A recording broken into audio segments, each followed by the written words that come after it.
స్వతహాగా సీనియర్ అయినటువంటి చంద్రబాబు నాయుడు గారు అప్పులకు సంబంధించి కావచ్చు, లేదు స్టీల్ ప్లాంట్కి సంబంధించి కావచ్చు, స్టీల్ ప్లాంట్కి సంబంధించి ఢిల్లీ వేదికగా ఆయన ఒక ప్రకటన చేశారు. గతంలో నేను ప్రతిపక్షంలో ఉండటం వల్ల నాకు అన్నీ కరెక్ట్గా అవగాహన లేకుండా మాట్లాడాను. ఇప్పుడు అధికారంలోకి వచ్చిన తర్వాత చూస్తే దాన్ని ఎవరో ఒకళ్ళు వచ్చి దానికి హెల్ప్ చేయకపోతే దాన్ని కాపాడే పరిస్థితులు లేవు అనేటువంటి కామెంట్ చేయటం. అప్పులకు సంబంధించి ఏమో పేపర్లో వచ్చిన వార్తలు చూసి 14 లక్షల కోట్లు అయిపోయింది కావచ్చు అనుకున్నాను, పేపర్లో వచ్చిన వార్తలు నమ్మాను నేను అనేటువంటిది ఆ పేపర్ల వాళ్ళ మీద నెట్టేయటం. ఈ కామెంట్లు ఎలా చూడాలి సార్ అసలు? అదే నేను ఏమంటానంటే, ఒక బాధ్యతాయుతమైనటువంటి అనుభవంలో ఉన్న వ్యక్తి కూడా చాలా కామెంట్స్ కానీ చాలా వరకు ఆయన కొంత వేగ్గా మాట్లాడడం, లేదంటే గనక ఒక రాజకీయ కోణంలో మాట్లాడారు అనేది ఆయన మాటలు ఒప్పుకున్నట్టుగా మనం భావించాలి. ఎందుకంటే ఇప్పుడు తెలంగాణలో కూడా మొన్న అప్పుల గురించి మనం చూసాం. అటు బట్టి గారు ఒక నెంబరు, హరీష్ గారు ఒక నెంబర్ చెప్పడం. నేనేమంటానంటే, గతంలో కూడా మనం చాలాసార్లు మాట్లాడాం. మిగతా అంశాల్లో మనం ఎలాంటి రాజకీయ ఆరోపణలు, రాజకీయ విమర్శలు చేయొచ్చు, కానీ ఆర్థిక అంశాల్లో మనం అలా చేయలేము. మనకంటూ ఒక FRBM చట్టం ఉంటుంది. FRBM చట్టం ప్రకారం మనం అప్పులు తెచ్చుకోవాల్సి ఉంటుంది. ఇప్పుడు జగన్మోహన్ రెడ్డి పోయి అడుగుతానే అక్కడ ఆర్థిక శాఖ అప్పులు ఏమి ఇవ్వదు. లేదా కేంద్ర ప్రభుత్వం కానీ ఇతర దేశాల నుంచి కూడా అప్పులు తీసుకోవాలంటే కొన్ని రూల్స్ ఉంటాయి. మనకు ఉన్నటువంటి ఏదైతే ఫిజికల్ డెఫిసిట్ ఉందో, మనకి ఏదైతే GSDPలో మనం ఎంత వాటా ఉంటుందో వాటి ప్రకారమే మనం అప్పులు తెచ్చుకోవచ్చు. సో ఇవన్నీ ఒక చట్ట పరిధిలో ఉంటాయి. ఇలాంటి అంశాలు మాట్లాడేటప్పుడు మనం కేంద్ర ప్రభుత్వ కాగ్ రిపోర్ట్స్ కానీ, RBI రిపోర్ట్స్ కానీ, ఫినాన్స్ కమిషన్ రిపోర్ట్స్ కానీ, తర్వాత కేంద్ర ఆర్థిక శాఖ రిపోర్ట్స్ ఆధారంగా మాట్లాడాలి. అంటే పార్లమెంటులో వాళ్ళు ఒక నెంబర్ చెప్తున్నారు, వీళ్ళేమో పత్రికల్లో ఒక నెంబర్ రాస్తున్నారు. అంటే వీళ్ళు of borrowing, on borrowing, out standing liabilities అన్నీ కలిపి క్యుములేటివ్గా తీసుకుంటారు. లేదంటే గనక మనకు నోడల్ ఏజెన్సీల ద్వారా మనము అప్పులు, ఇవన్నీ కూడా కార్పొరేట్ ద్వారా తీసుకున్న ఫైనాన్సింగ్ అన్ని క్యుములేటివ్గా వీళ్ళు చెప్పడం. సో అక్కడికి వచ్చినప్పుడు అವೆಲ್ಲ ఎక్స్క్లూడ్ అయ్యి చెప్పడం. సో ఇది మనకంటే ఒక రికార్డింగ్ స్టేట్మెంట్ అంటారు. అంటే ఒక అకౌంటింగ్ ట్రీట్మెంట్ లాగా ఒక FRBM చట్టం ప్రకారం మనకు రికార్డింగ్ ట్రీట్మెంట్ ఉంటుంది. సో దానిని కన్సిడరేట్ చేసి మాట్లాడాలి తప్ప, చంద్రబాబు నాయుడు లాంటి వ్యక్తి కూడా అవన్నీ మరిచి మొత్తం క్యుములేట్గా ఒక నెంబరు వేగ్గా ఆన్సర్ చేయడం, చెప్పడం చూసినప్పుడు ఖచ్చితంగా అది ఒక రాజకీయ కోణంలో అంటే ఎక్కువగా చూపించడం. అంటే మనకు ప్రభుత్వం ఇన్ని చేసిందని చెప్పేటప్పుడు ఎక్కువగా అప్పులు ఎక్కువగా ఉన్నాయని చెప్పడం, అదే అభివృద్ధి విషయంలోకి వస్తే అభివృద్ధి చాలా తక్కువగా ఉంది మాట్లాడడం, ఇదంతా ఒక రాజకీయ కోణంలో మనం భావించాలి. కానీ ఈ రోజు ఆయన పవర్లోకి వచ్చాడు, అలా అంటే కుదరదు కదా. చంద్రబాబు నాయుడు అధికారంలో ఉన్నా, జగన్మోహన్ రెడ్డి అధికారంలో ఉన్నా FRBM చట్టం అందరికీ ఒకటే. ఎంతైతే GSDPలో అప్పులు ఎంత పరిధిలో ఉండాలో అంతవరకే తీసుకోవాలా. ఫిజికల్ డెఫిసిట్ అనేది మనకు ఉన్నటువంటి GSDPలో 3.5 లేదా 4% లిమిట్ ప్రకారమే తీసుకోవాలా. సో ఆ రూల్స్ ఎవరు అతిక్రమించలేరు కదా. సో దానికి అనుగుణంగానే మనం అడుగులేయాలి. కాబట్టి ఆర్థిక పరమైన అంశాల్లో ఎవరు తప్పు మాట్లాడినా కూడా ఖచ్చితంగా వాళ్ళు చేతులు కాల్చుకోవాల్సిందే. కానీ చంద్రబాబు నాయుడు గారు చేస్తున్న కామెంట్లు, లేదు పార్టీలో జరుగుతున్నటువంటి అంశాలకు సంబంధించి మాట్లాడుకుంటే 164 సీట్లతో కూటమి చాలా బలంగా ఉంది.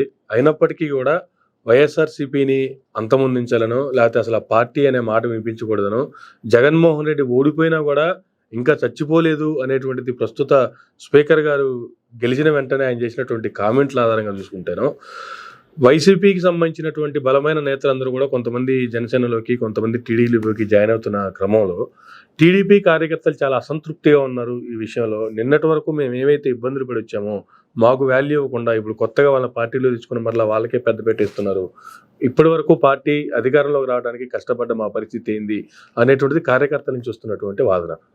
అంటే ఖచ్చితంగా ఏంటంటే, ఈరోజు మీరు అన్నట్టుగా 164 మంది ఉన్నారు, మనకేమో అవసరం ఉంది వాళ్ళతో, ఆల్రెడీ మనమే బలంగా ఉన్నాము, మిగతా వాళ్ళని చేర్చుకోవాల్సిన అవసరం ఏంటి అనేటువంటి ఒక వాదన అక్కడక్కడ మనకు వినపడుతుంది.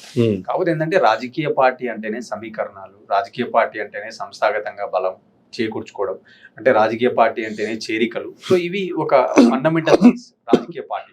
సో మనం ఎంత బలంగా ఉన్నా కూడా ఇంకా ఇతరులు వచ్చి చేరితే మనం ఇంకా బలపడతాము, బలమవుతాము, ప్రత్యర్థిని కొంత మానసికంగా ఇబ్బంది పెట్టచ్చు అనేటువంటి ఒక రాజకీయ వ్యూహం.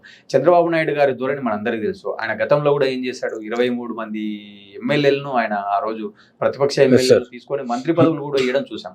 అంటే ఆయన ధోరణి గతంలో మనకు తెలుసు. కాబట్టి ఈ రోజు కూడా ఆయన ఖచ్చితంగా తీసుకునేటువంటి ఆలోచనలు ఉంటారు. కాకపోతే ఇక్కడ చూడాల్సింది ఏంటంటే, ఈరోజు కూటమిలో ఉన్న ఒక పార్టీ కూడా, అటు సైడ్ జనసేన, అటు సైడ్ బీజేపీ ఉన్నారు. ఒకవేళ అధికారమైన టీడీపీ వద్దని చెప్తే వాళ్ళు ఖచ్చితంగా ఏం జరుగుతుంది, నెక్స్ట్ ఆల్టర్నేటివ్ ఇద్దరు జనసేన ఆర్ బీజేపీలోకి పోయేటువంటి అవకాశాలు ఉంటాయి. కాబట్టి కొంత ఆలోచించే ధోరణితో ఆలోచించి చంద్రబాబు నాయుడు ఓకే చెప్తాడు. కానీ Chandrababu Naidu straight away no చెప్పడం అనేది నా భావన. ఎందుకంటే ఆళ్ళ నాని గారి విషయమే తీసుకుందాం. చాలా రోజుల నుంచి చాలా నానుతుంది నియోజకవర్గంలో, ఎందుకు ఆయనతో మనకేమో అవసరం ఉంది అనేటువంటి మాటలు చూసినాం. కానీ ఫైనల్ గా ఏం జరిగింది, కొంత గ్యాప్ పెట్టినాడు, తర్వాత తీసుకున్నాడు, అవును. ఆయన పార్టీలో జాయిన్ అయిపోయినాడు. అంటే చంద్రబాబు నాయుడు గారి యొక్క శైలి ఏంటంటే రాజకీయాల్లో మనం బలపడాల, చేరికలు అనేటువంటిది ఒక బలం. సో ఖచ్చితంగా ఎందుకంటే చంద్రబాబు నాయుడు గారికి ఉన్న అనుభవంతో ఆయన ఖచ్చితంగా ఓటు బ్యాంక్ ఎవరికైతే బాగుంది, ఏ సామాజిక వర్గంలో ఈతను కీలక వ్యక్తి అనేటువంటి అంశాల్లో చాలా క్యాలిక్యులేషన్స్ ఉంటాయి ఆయన దగ్గర. ఆ రోజు పవన్ కళ్యాణ్ తో కూడా ఆయన విభేదించకుండా ఒక రిలేషన్ కొనసాగించడానికి గల ప్రధాన కారణం ఏంటంటే పవన్ కళ్యాణ్ కు 9% ఓట్ బ్యాంక్ ఉంది, కాపు కమిటీలో ఒక బలమైన నేత అనేటువంటి కోణంలోనే ఆయన ఎప్పుడు కూడా పవన్ తో డిఫరెన్స్ అవ్వలేదు, ఓపెన్ గా ఎప్పుడు కూడా ఏ విధమైన నెగిటివ్ గా మాట్లాడలేదు. ఆయన టీడీపీలోని చాలా మంది మాట్లాడారు, మీ అన్ననే గెలిపించలేని వాడివి మా అమ్మల్ని గెలిపిస్తావని మాట్లాడిన మాటలు కూడా చూసినాం మనం. కానీ చంద్రబాబు నాయుడు మాత్రం ఎక్కడ పవన్ తగ్గించి మాట్లాడలేదు. సో ఆ రిలేషన్ కంటిన్యూ చేశారు, అది ఆయనకు హెల్ప్ అయింది ఈరోజు. సో అదే కోణంలో రేపొద్దున కూడా బలమైన కాపు నేతలు కానీ బలమైనటువంటి నాయకులు ఎక్కడెక్కడ ఉన్నారో వైసీపీ పార్టీలో వాళ్ళకు గ్యాలం వేసేటువంటి ఒక ప్రక్రియ అనేది పార్టీ పరంగా అది జరుగుతూనే ఉంటుంది. దాన్ని చంద్రబాబు నాయుడు ఖచ్చితంగా కూడా ఎంకరేజ్ చేస్తాడనేది నా భావన. ఎంతమంది అధిక అభ్యర్థులు గెలిపించుకున్నప్పటికీ కూడా పక్క పార్టీలో ఉన్నటువంటి వాళ్ళని పార్టీలో జాయిన్ చేసుకుని ఆ పార్టీని నిర్వీర్యం చేయాలనుకోవటంలో తప్పులేదు. కానీ పార్టీలోంచి సీనియర్లు అందరూ వెళ్ళిపోతున్నారు అనుకున్నప్పుడు జగన్మోహన్ రెడ్డి గారి ధైర్యం ఏంది? అసలు ఆయన మాట్లాడుతున్న మాటలు చూసుకుంటే యా సీనియర్ ఏమైంది పోతే, ఈయన పోతే ఇంకొక ఆయన వస్తాడు ఏమవుద్ది అనేటువంటి కామెంట్లు చేస్తున్నారు. అంటే కొత్త తరాన్ని పుట్టించే ధైర్యం నాకు ఉంది, అయినా ఎంతమంది పోయినా కూడా మరలా నేను తిరిగి పార్టీని నిలబెట్టుకోగలన్న ఇదా ఏంది సార్ అసలు అయింది? జగన్మోహన్ రెడ్డి గారి రాజకీయ నేపథ్యం చూస్తేనే ఒక బలమైనటువంటి కాంగ్రెస్ అనే ఒక కుటుంబంలో రాజకీయంగా ఎదిగిన వ్యక్తి జగన్మోహన్ రెడ్డి అయినా వాళ్ళ ఫాదర్ రాజశేఖర రెడ్డి గారు అయినా. సో అలాంటి ఒక బలమైనటువంటి చరిత్ర ఉన్నటువంటి పార్టీ నుంచి బయటికి వచ్చి ఒంటరిగా తన రాజకీయ ప్రస్థానాన్ని స్టార్ట్ చేసి ఒక సీఎం స్థానంలో ఎదిగిన వ్యక్తి, సీఎంగా కూడా అనేక సంక్షేమ పథకాలు దేశంలో ఎవరు అమలు చేయనంత స్థాయిలో అమలు చేసినటువంటి ఒక అనుభవం, ఒక రికార్డ్ అక్కడ ఉంది కదా ఆల్రెడీ. అది ఎవరు ఏం చెరిపేయలేరు కదా.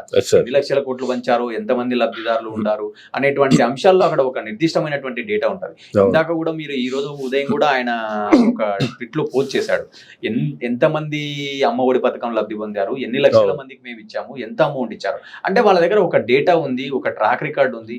సో మళ్ళా నన్ను తిరిగి అది నిలబెడుతుంది. సరే కారణాలు ఏవైనా కావచ్చు, ఒక ఓటమికి గెలుపుకు మాకు ప్రజలు 11 స్థానాలు ఇచ్చారు, కానీ మనం కుంగిపోకూడదు, ఖచ్చితంగా మన పార్టీ కార్యకర్తలను క్యాడర్ను కాపాడుకోవాలా అనేటువంటిది రాజకీయ నాయకుడు ఉండాల్సినటువంటి లక్షణం. సో అదే కోణంలోనే ఈరోజు ఆయన మొండిగా మాట్లాడుతున్నాడు, పోయే వాళ్ళు పోరే ఉండే వాళ్ళు ఉంటారు, నేను ఎలాగో ఆ రోజు కాంగ్రెస్ లోంచి బయటకు వచ్చిన రోజు నేను మా అమ్మనే ఉన్నాము, సో మళ్ళీ నేను 0 నుంచి స్టార్ట్ చేసినా నేను ఎదగగలను అనేటువంటి ఒక బలమైనటువంటి విశ్వాసం ఆయనకు వ్యక్తిగతంగా ఉంది అనేది నా భావన. కాకపోతే ఏంటంటే ఇక్కడ కేవలం ఒక 6 నెలలు అయింది కాబట్టి ఆయన ఇంకా కొంత నెమ్మదిస్తున్నాడు, లేదా ఇంకా వర్కౌట్ చేసుకుంటుండొచ్చు. రేపు 6 నెలల తర్వాత కానీ 1 year తర్వాత కానీ మళ్ళీ తిరిగి ఆయన ప్రజల్లోకి పోవచ్చు. ఆయన నేను ఏం చేశాను అనే విషయాలు ప్రజల ముందు పెడుతూనే నేను కూడా కొన్ని తప్పులు చేశాను, లేదా కొంత అనుభవంతో కొన్ని ఇబ్బందులు నేను కూడా ఎంకరేజ్ చేసి ఉండొచ్చు, సో ఆ రోజు నా నోటీస్కు రాలేదు, సో ఇప్పుడు నేను ఖచ్చితంగా ప్రజలకు ఏవి అవసరమో అవే చేస్తాను అనేటువంటి మాటలు మనం అక్కడక్కడ వింటున్నాం. అంటే ఈ మధ్యనే పులివెందుల్లో జరిగిన ఒక సమావేశంలో ఆయన అన్నట్టుగా వార్తలు వచ్చాయి. అంటే కొన్ని నాకు తెలియకుండా కూడా కొన్ని జరిగాయి అనేది నాకు ఇప్పుడిప్పుడే తెలుస్తుంది. సో ఖచ్చితంగా నేను రాబోయేటువంటి రోజులలో అలాంటి గ్యాప్స్ లేకుండా చూసుకుంటాను అని చెప్పారు అనేటువంటి కథనాలు మనం చూస్తున్నాం పత్రికల్లో. కాబట్టి నేనేమంటానంటే ఎనీథింగ్ ఈజ్ లెర్నింగ్. ప్రతి సంఘటన, ప్రతి ఇన్సిడెంట్ మనకు లెర్నింగ్ అనేది నా భావన. సో ఆ రోజు వాళ్ళ నాన్నగారు చనిపోవడం అనేటువంటిది ఒక ఊహించని పరిణామం. దాని నుంచి ఆయన కొంత నేర్చుకున్నారు, తర్వాత కాంగ్రెస్ పార్టీ నుంచి బయటకు వచ్చారు, సో తర్వాత ఆయన సొంతంగా ఎదిగారు. ఈ రోజు కూడా ఒక ఓటమి నుంచి కూడా మళ్ళీ నేర్చుకొని మళ్ళీ పైకి వచ్చేటువంటి అవకాశం ఉంటుంది. ఏది కూడా రాజకీయాల్లో పర్మనెంట్ కాదు. ఇందిరాగాంధీ ఓడిపోయారు, ఎన్టీఆర్ ఓడిపోయాడు, చంద్రబాబు నాయుడు ఓడిపోయారు, కేసీఆర్ గారు ఓడిపోయారు, రేవంత్ రెడ్డి గారు కూడా ఎమ్మెల్యేగా ఓడిపోయారు. సో ఈరోజు జగన్మోహన్ రెడ్డి గారు కూడా ఆయన పార్టీ ఓడిపోయింది. అంటే రాజకీయాల్లో గెలుపోవటంలు అనేటువంటిది పెద్ద మ్యాటర్ కాదు. నువ్వు ఎక్కడ ఉన్నా కూడా నిలబడాల, ఎక్కడ ఉన్నా కూడా పోరాట పటిమ ఉండాలి. సో కార్యకర్తలను కాపాడుకునేటువంటి ఒక స్ఫూర్తి ఉండాలి, కార్యకర్తల్లో ఒక ధైర్యాన్ని నింపాలి. సో అలాంటి ఒక లక్ష్యాలతో ముందుకు పోయేటువంటి అవకాశం ఉంటుంది తప్ప వెనుకడిగేసేటువంటి అవకాశం ఉండదు. సో ఖచ్చితంగా ఆయన ప్రతిపక్ష నేతగా కొంత ఇప్పుడు నెమ్మదించచ్చేమో, కానీ రాబోయే రోజులలో ఖచ్చితంగా ఆయన గతం రికార్డు ప్రకారం చూసుకుంటే ఆయన మళ్ళీ యాత్రలు చేయొచ్చు, మళ్ళీ దీక్షలు, ధర్నాలు మనం గతంలో చూసినాం. ఫీజు పోర్ అని, ఫీజు రీఎంబర్స్మెంట్ అని, ఇలా అనేక రకాల దీక్షలు ఆ రోజు ఇందిరా పార్క్ వద్ద హైదరాబాద్ లో కూడా చేశారు కదా, ఆ రోజు రోషయ్య ప్రభుత్వంలో కానీ కిరణ్ కుమార్ రెడ్డి గారి గవర్నమెంట్ లో కానీ. సో మళ్ళా రేపు కూడా అలాంటి వినూతనమైన కార్యక్రమాలతో ముందుకు పోతాడు అనేది నా భావన.